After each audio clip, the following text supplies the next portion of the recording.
Hi, Daniel. Daniel, just so everyone knows, where are you calling from today? From London. From London. Okay. So there's a lot of stuff happening in London this week, right? Yes. Are you going to the coronation as well? Yes, I was laughing in the beginning because in my groups people are scheduling. Oh, should we go to the Abbey? Should we go to a pub? Where should we watch the coronation? Okay. Yeah. I mean, going to a pub is probably the most common thing, right? Yes. What happens? The most likely scenario.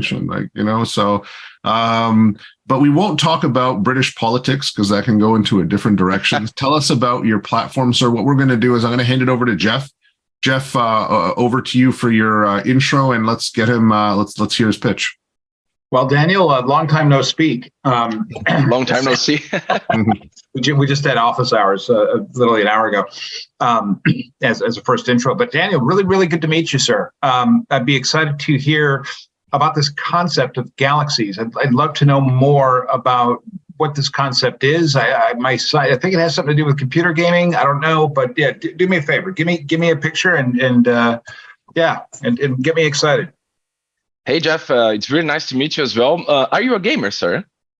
Yeah. You know what? I played Pong and Tetris and Pac-Man back in the day, to be perfectly honest. That's kind of where I fell out. That's where I got some cool information, updated information for you. So gaming actually now is the biggest segment in the entertainment industry. And it's developing so fast that traditional education and hiring markets have not been able to keep up. Since I've been a kid, or mostly since I can remember, I've been a gamer as well. And I've been asking myself, what if there was a platform that could solve the gaming fragmented nature? And that's how I came up with the idea of Galaxies. Galaxies is a social education and employability platform focused on the gaming industry. Basically a place where we connect the B2C to the B2B market in the gaming. So B2C gamers can build their identity and resume as a gamer, take courses in games careers, and get access to exclusive content and resources. B2B customers, which are esports teams and game developers, can find players, release and distribute their games, and acquire users and find employees to work in their organizations, also while having access to data and user information, preference, behavior within the platform. We have two main revenue streams. One is B2C, and another one is B2B. The B2C is a freemium subscription model in which users can pay a monthly fee for extra content, for example, courses, tournaments, events, and get access to benefits like discount, exclusive access to games, and quality of life features like watch classes offline and playlisting. The B2B is a SaaS model in which clients will pay for hiring, outsource of teaching, education, data, and dashboard tools. Education and employability are the starting angle. Our goal is to become the new solution for user acquisition and distribution for the gaming industry. Our mission is to build a home for every gamer. Okay. Wow. All right.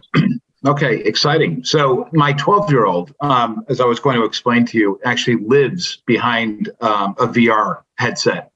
Oh. You know what I mean? This kid is just like, he's like next level. All we ever talk about when we actually get together is he breaks down every game that he plays, and he talks about how you kind of like, and he loves the notion of a platform. He actually communicates and spends more time with friends on his VR headset than he actually physically does in terms of going outside, for better or for worse, but that's just what he loves, right? And you're absolutely right about this fragmented market thing. It's a real mess, right? You have to go buy games and play over here, and then you can possibly participate over there, but there's no place to get educated. You got to go on YouTube and watch, or Twitch or whatever the case, to watch other people play games to figure things out. Literally, there's like 5 or 6 different digital interfaces, basically, you have to kind of engage with to make any sense of this. And what you're saying is, hey, if you love gaming, we've created the world for you, right? This is the one-stop shop where you're going to come and you're going to love it. And you can talk to people, you can plug into education, you can play whatever games, you'll learn about all sorts of new games. Maybe you're going to be good at this. Maybe you want to do esports, and we've created a whole free, global tournament, process around all that. So is that what you're on about? That's a perfect explanation.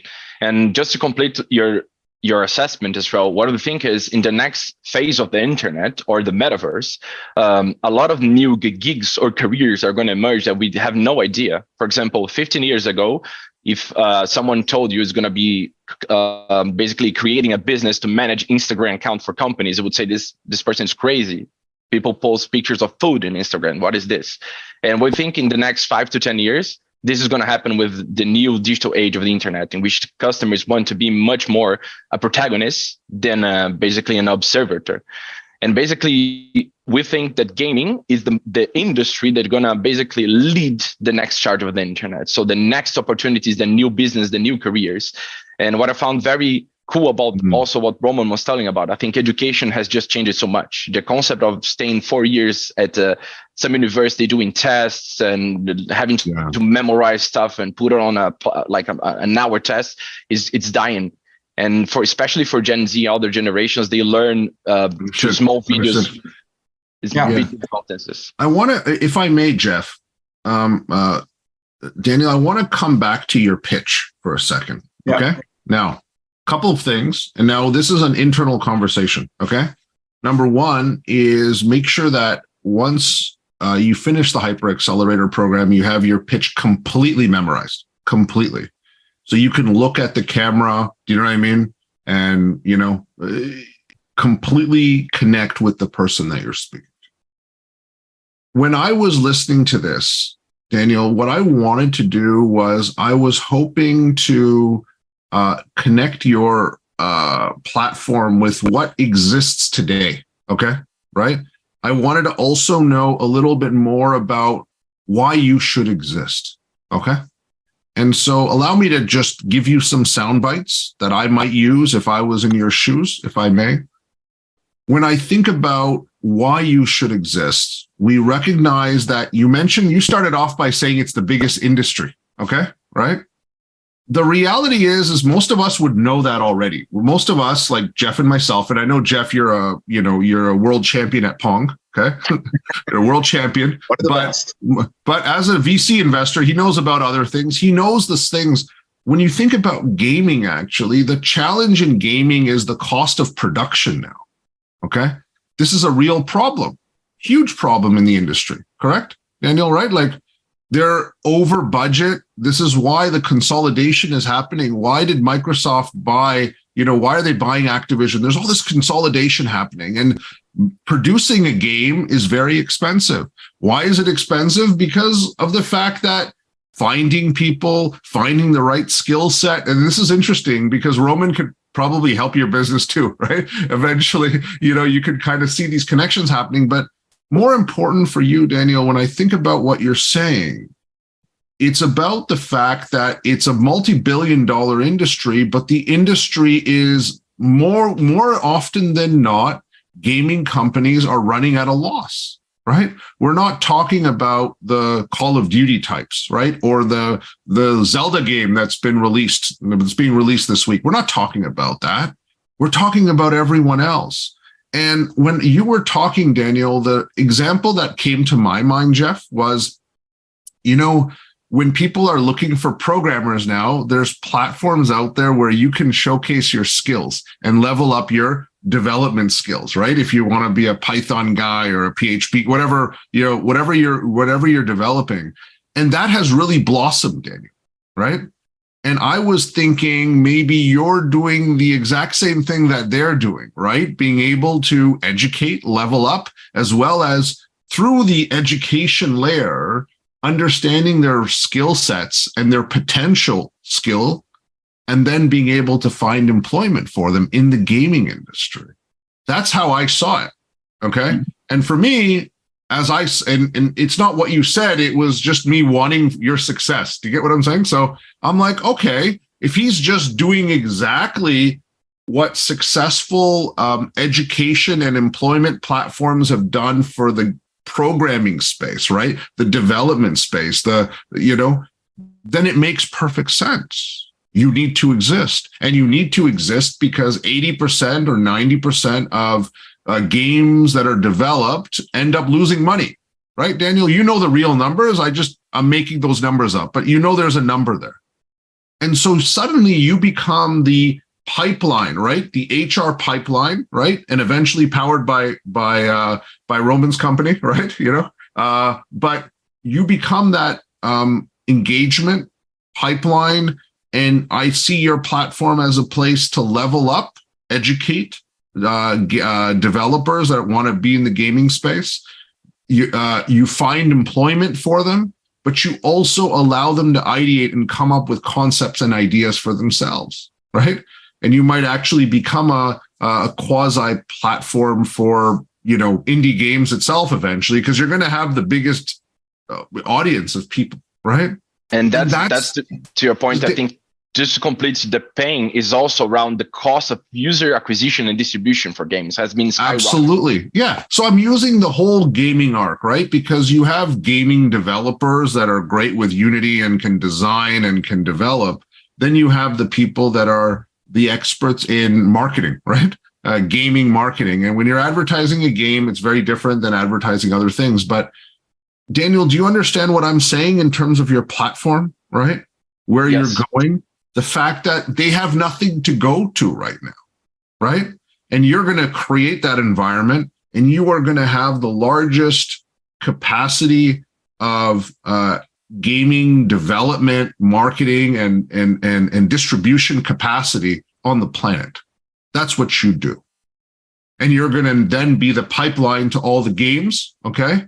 And for me, that seems like a very clear exit, Jeff, for me, okay? Yeah. Like Unity should buy him then, right?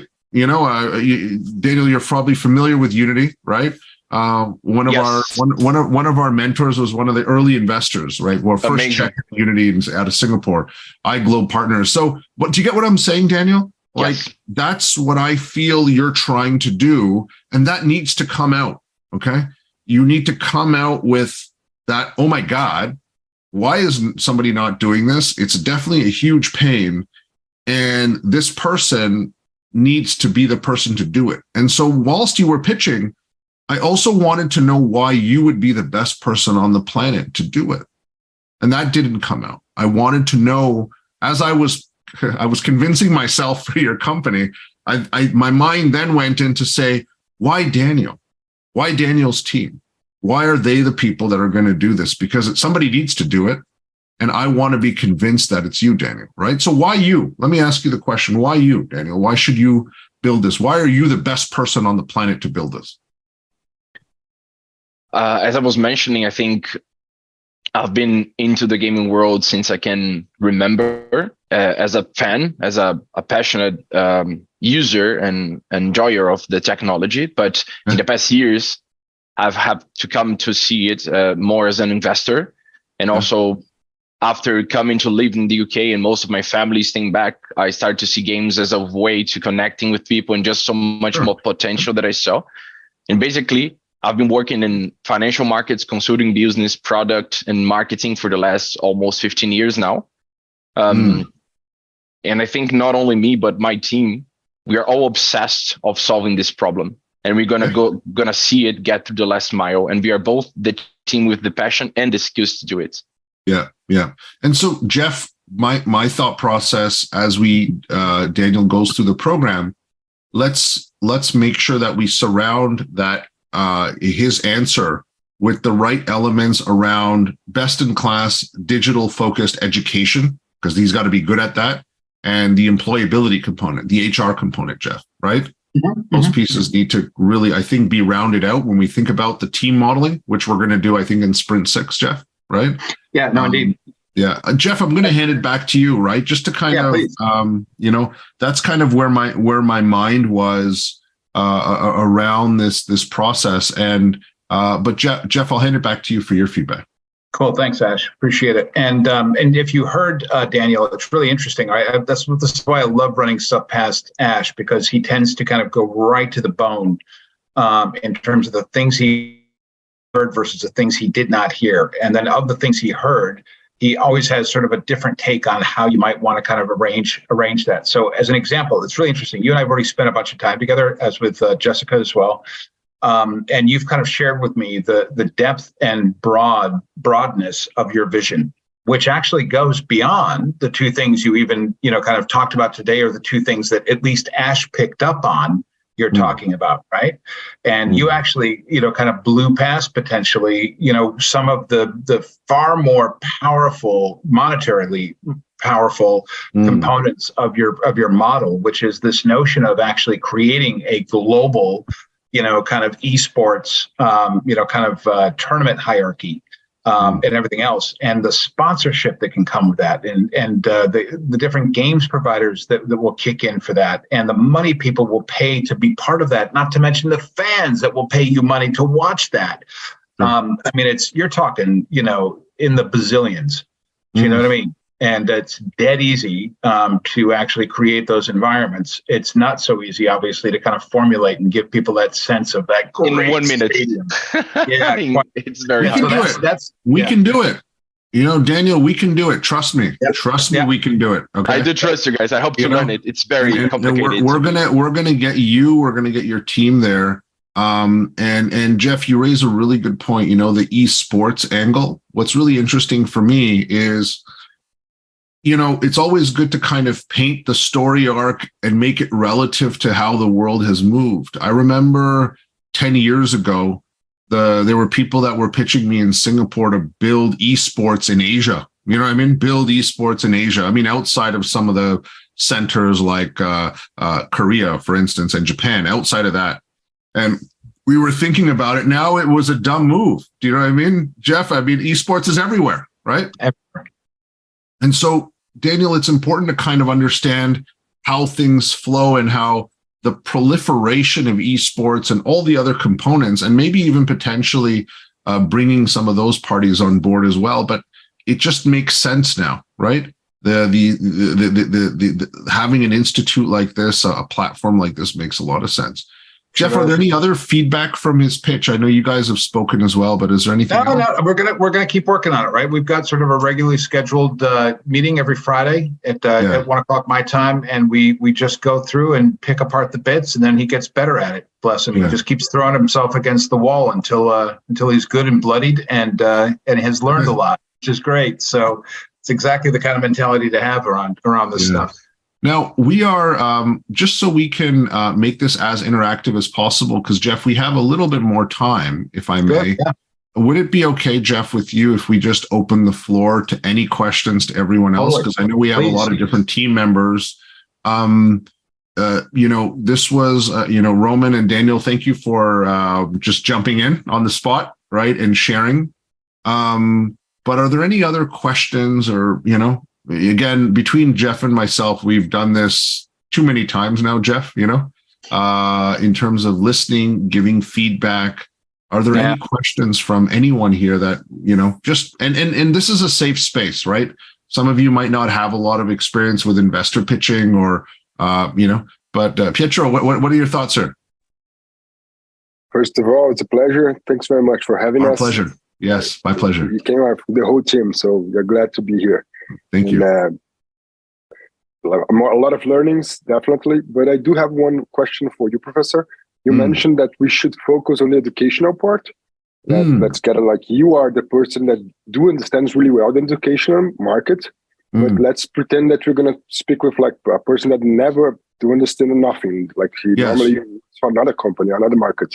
Yes. Should we continue to focus on the educational part, or should we go for something that he have more correlation, Yeah. So what we're going to do as part of the Hyper Accelerator, the way we normally map things out is first, we have to make sure that we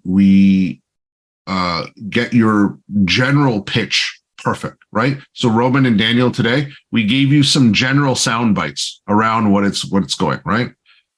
The reality is through the startup journey, you're going to be spending the next 5 to 7 years on what you're doing. Okay. You're going to run into people at the coffee shop, while you're walking to work, in an elevator like we're doing right now. And part of the journey, though, in our world today is once you actually master the pitch, and everyone should know the elevator pitch, we should all practice it. What normally happens then is when you meet somebody that with technology today, typically you're able to understand their background, right? And what you'll start to see is that the elevator pitch will evolve just to suit them, okay? Knowing their educational background, knowing, for instance, their gaming background. And, Jeff started off with this, right? He was like, I play Pong. So he gave you a hint, right? He gave That's you why a hint. I like to ask. Imagine Right? a real scenario. I always ask, like, do you know gaming? Have you ever gamed? Because otherwise I'll be talking like an alien. No, I get it. But so, Jeff is a Pong player. I might be a avid Nintendo fan, and the point is Pietro, we have to adjust and tweak it based on the person, and you'll start to see that happen. Okay. And I know some people are not used to it, but once you the way I always describe it is get enough practice so that your general pitch is stuck in your mind. You can just go and do it. It just works. It flows. And then once it's stuck in your mind, you spend the time when you're looking at somebody and you tweak what you're saying to connect with the audience, listen to see their body language. Are they leaning in? Have you lost them? And we'll teach you different timings in your pitch where that might happen, but you have to try to customize it to the person. Okay. And I've seen this lots of times, and you see really good salespeople. That's what they do, actually, right? And in the startup world, your whole team needs to be part of sales. It's just the nature of it, because your team is small. But being able to drive those elements is important, right? Jeff, I don't know if you want to add anything else to that. No, you're spot on about that. This notion of everybody sells, right, is really kind of critical in smaller companies. So that's the thing. And it also helps, it's really interesting. This might seem like a really isolated exercise, right, for you guys, that, oh gosh, they're just going to work with us on a 2-minute pitch. Like, is that sort of the sum total of this program?